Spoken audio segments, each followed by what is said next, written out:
तो दोस्तों जैसा कि आप देख सकते हैं ये जो डीआरडीओ यानी कि डिफेंस रिसर्च डेवलपमेंट ऑर्गेनाइजेशन में नई भर्ती आ रही है, इसका जो ऑफिशियल नोटिफिकेशन है आप देख सकते हैं ये भी डीआरडीओ की ओर से एडवर्टाइजमेंट कर दिया गया इस भर्ती के लिए डीआरडीओ की ऑफिशियल वेबसाइट पे। जय हिंद दोस्तों, स्वागत आपका हमारे यूट्यूब चैनल न्यू सरकारी जॉब्स में। तो आज की वीडियो में हम बात करेंगे ये जो डीआरडीओ यानी कि डिफेंस रिसर्च डेवलपमेंट ऑर्गेनाइजेशन की ओर से नई भर्ती आ रही है, इसकी वैकेंसी की डिटेल्स के बारे में।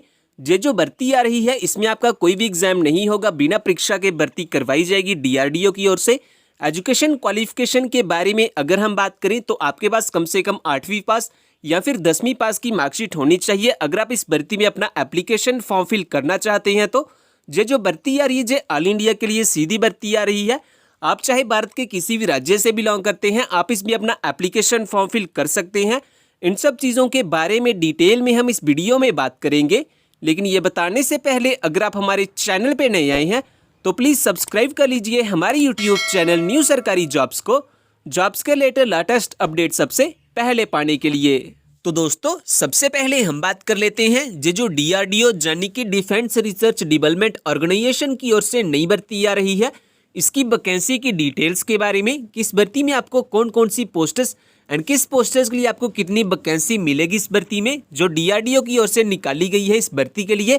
तो इसमें आपको ग्रेजुएट अप्रेंटिस की टोटल 40 वैकेंसी देखने के लिए मिलेगी, टेक्नीशियन अप्रेंटिस की आपको टोटल 60 वैकेंसी देखने के लिए मिलेगी, आईटीआई ट्रेड अप्रेंटिस की आपको टोटल 50 वैकेंसी देखने के लिए मिलेगी। और टोटल वैकेंसी की अगर हम बात करें जो डीआरडीओ की ओर से निकाली गई है इस भर्ती के लिए, वो निकाली गई है टोटल 150 वैकेंसी। तो ये बात होगी इस भर्ती की वैकेंसी की डिटेल्स के बारे में। इसके बाद हम बात कर लेते हैं मंथली सैलरी के बारे में कि अगर आपका इस भर्ती में सिलेक्शन हो जाता है तो जो मंथली सैलरी आपको दी जाएगी इस जॉब में वो कितनी दी जाएगी। तो जो स्टार्टिंग में आपको मंथली सैलरी मिलेगी इस जॉब में वो मिलेगी 8,000 से लेकर 9,000 तक आपको मंथली सैलरी दी जाएगी, जो समय के साथ साथ इंक्रीज कर दी जाएगी। इसके बाद ये बात होगी मंथली सैलरी के बारे में। इसके बाद हम बात कर लेते हैं एज लिमिट क्राइटेरिया के बारे में कि मिनिमम और मैक्सिमम एज कितनी होनी चाहिए अगर आप इस भर्ती में अपना एप्लीकेशन फॉर्म फिल करना चाहते हैं। तो जो मिनिमम एज की अगर हम बात करें तो वो होनी चाहिए कम से कम 18 साल और जो मैक्सिमम एज होनी चाहिए वो होनी चाहिए 24 साल, यानी कि आपकी जो एज है वो 18 से 24 साल के बीच बीच में होनी चाहिए। वहीं पे कुछ कैंडिडेट्स के लिए जहां पर रिलैक्सेशन भी रखी गई है, जैसा कि जो कैंडिडेट एससी या एसटी से बिलोंग करते हैं वो 29 साल तक इस भर्ती में अप्लाई कर पाएंगे।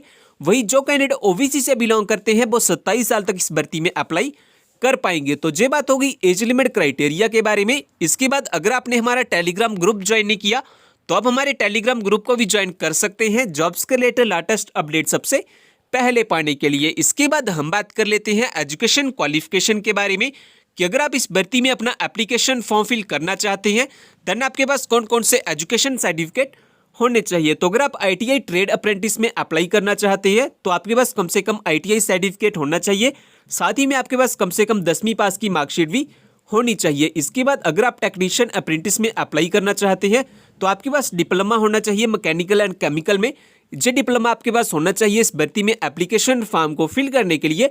इसके बाद अगर आप ग्रेजुएट अप्रेंटिस में आप अप्लाई करना चाहते हैं तो आपके पास कम से कम बीटेक, बीकॉम एंड बीएससी इनमें से आपके पास कोई एक एजुकेशन सर्टिफिकेट होना चाहिए, बैचलर डिग्री होनी चाहिए अगर आप इस भर्ती में अपना एप्लीकेशन फॉर्म फिल करना चाहते हैं। तो ये बात होगी एजुकेशन क्वालिफिकेशन के बारे में कि आपको कौन कौन से एजुकेशन सर्टिफिकेट चाहिए होंगे अगर आप इस भर्ती में अपना एप्लीकेशन फॉर्म फिल करना चाहते हैं। तो और फ्रेंड्स अगर आपने जो हमारा टेलीग्राम चैनल है वो ज्वाइन नहीं किया हुआ तो आप हमारे टेलीग्राम चैनल को भी ज्वाइन कर सकते हैं।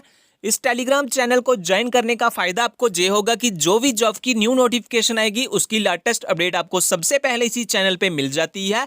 सो जल्दी से ज्वाइन कर लीजिए हमारे टेलीग्राम चैनल को, लिंक आपको डिस्क्रिप्शन में मिल जाएगा। तो दोस्तों इसके बाद हम बात कर लेते हैं सिलेक्शन प्रोसेस के बारे में कि इस भर्ती में जो सिलेक्शन किया जाएगा वो कैसे किया जाएगा एंड किस बेसिस पे किया जाएगा। तो इसमें आपका कोई भी रिटन एग्जाम नहीं होगा, ना ही आपका कोई इंटरव्यू लिया जाएगा इस भर्ती में। सीधी मेरिट बेसिस पे सिलेक्शन की जाएगी कि आपने 10th में या फिर बैचलर डिग्री में आपके कितने मार्क्स अचीव किए हुए हैं, उस बेसिस पे इस भर्ती में कुछ सिलेक्शन किया जाएगा। उसके बाद आपका डिटेल में मेडिकल एग्जाम किया जाएगा और अगर आप मेडिकल एग्जाम को क्वालिफाई कर लेते हैं देन आपकी फाइनल मेरिट लिस्ट निकाली जाएगी और अगर आपका फाइनल मेरिट लिस्ट में नाम आ जाता है देन लास्ट में आपके डॉक्यूमेंट्स की वेरिफिकेशन की जाएगी आपकी ज्वाइनिंग के लिए। तो इस तरह से इस भर्ती में कुछ सिलेक्शन किया जाएगा। इसके बाद हम बात कर लेते हैं इस भर्ती को लेकर कुछ इंपॉर्टेंट डेट्स के बारे में। इसके जो एप्लीकेशन फॉर्म है वो लगना कब से स्टार्ट होंगे और लास्ट डेट क्या है एप्लीकेशन फॉर्म को फिल करने के लिए।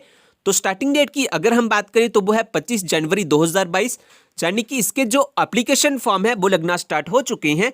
और जो लास्ट डेट है एप्लीकेशन फॉर्म को फिल करने के लिए वो है 7 फरवरी 2022, यानी कि नेक्स्ट मंथ 7 फरवरी तक इसके जो एप्लीकेशन फॉर्म है वो फिल किए जाएंगे। तो ये बात होगी कुछ इंपॉर्टेंट डेट्स के बारे में। इसके बाद हम बात कर लेते हैं कि अगर आप एलिजिबल हैं और अप्लाई करना चाहते हैं इस भर्ती के लिए, देन आपके पास कौन कौन से डॉक्यूमेंट होना सबसे जरूरी है। तो सबसे पहले तो आपके पास अपना date of birth proof certificate होना चाहिए, जिसमें आपका आधार कार्ड जो कोई मार्कशीट हो सकती है जिसमें आपकी डेट ऑफ बर्थ मेंशन की गई हो। इसके बाद आपके पास एजुकेशन सर्टिफिकेट होने चाहिए जिसमें आपके पास कम से कम 10वीं पास की मार्कशीट तो आपके पास होनी चाहिए। इसके अलावा अगर आपके पास कोई अदर क्वालिफिकेशन या एक्सपीरियंस है वो भी अप्लाई कर सकते हैं एप्लीकेशन फॉर्म के साथ। इन सभी डॉक्यूमेंट्स के साथ साथ आपके पास अपना आधार कार्ड या फिर पैन कार्ड होना चाहिए एज आइडेंटिटी प्रूफ। और अगर आप SC ST या OBC से बिलोंग करते हैं तो आपके पास अपना कास्ट सर्टिफिकेट भी होना चाहिए अगर आप रिलैक्सेशन पाना चाहते हैं। एंड इसके साथ साथ आपके पास अपने 4 पासपोर्ट साइज फोटोग्राफ भी होने चाहिए। तो अगर आपके पास ये सभी डॉक्यूमेंट्स हैं तो आप सक्सेसफुली अप्लाई कर सकते हैं इस भर्ती के लिए। इसके बाद हम बात कर लेते हैं एप्लीकेशन फॉर्म की फीस के बारे में कि अगर आप इस भर्ती में अपना एप्लीकेशन फॉर्म फिल करना चाहते हैं देन आपकी जो एप्लीकेशन फीस लगेगी वो कितनी लगेगी। तो इस भर्ती में जो अप्लाई मोड रहेगा वो रहेगा ऑनलाइन। आपके ऑनलाइन एप्लीकेशन फॉर्म फिल किए जाएंगे। आप लास्ट डेट जानने की 7 फरवरी से पहले पहले अपना जो ऑनलाइन एप्लीकेशन फॉर्म है वो फिल कर सकते हैं। इसके बाद एप्लीकेशन फॉर्म की फीस के बारे में अगर हम बात करें तो चाहे आप किसी भी category general, EWS, SC ST या फीमेल कैंडिडेट्स किसी भी कैटेगरी से बिलोंग करते हैं तो आपकी यहाँ पे कोई भी एप्लीकेशन फीस नहीं लगेगी एप्लीकेशन फॉर्म को फिल करने के लिए। तो ये बात होगी एप्लीकेशन फॉर्म की फीस के बारे में। इसके बाद अगर हम बात करें कि अगर आप इस भर्ती के बारे में ज़्यादा जानना चाहते हैं, जैसा कि इस भर्ती का ऑफिशियल नोटिफिकेशन पाना चाहते हैं, इस भर्ती में ऑनलाइन अप्लाई करना चाहते हैं या फिर हमारा टेलीग्राम ग्रुप ज्वाइन करना चाहते हैं तो इन सभी के लिंक आपको हमारी वेबसाइट पे मिल जाएंगे। वेबसाइट का लिंक मैंने डिस्क्रिप्शन में दिया हुआ है, वहां से आके सब चेकआउट कर सकते हैं इस भर्ती के बारे में। और दोस्तों जो इंडियन कोस्ट गार्ड यानी कि भारतीय तटरक्षक की ओर से नई भर्ती आ रही है, इसका जो ऑफिशियल नोटिफिकेशन है जे भी आउट हो चुका है। और अगर आपने जे वाली वीडियो नहीं देखी हुई तो आप जे वाली वीडियो भी देख सकते हैं। जो भर्ती आ रही है जो पूरे भारत के लिए सीधी भर्ती आ रही है इंडियन कोस्ट गार्ड की ओर से। एजुकेशन क्वालिफिकेशन के बारे में अगर हम बात करें तो आपके पास कम से कम 8वीं पास या फिर 10वीं पास की मार्कशीट होनी चाहिए अगर आप इस भर्ती में अपना एप्लीकेशन फॉर्म फिल करना चाहते हैं। तो महिला एंड पुरुष दोनों इस भर्ती में अप्लाई कर पाएंगे, चाहे आप भारत के किसी भी राज्य से बिलोंग करते हैं आप इस पे अपना एप्लीकेशन फॉर्म फिल कर पाएंगे। ज्यादा जानकारी के लिए अब वाली वीडियो भी देख सकते हैं, उस वीडियो का लिंक आपको डिस्क्रिप्शन में मिल जाएगा।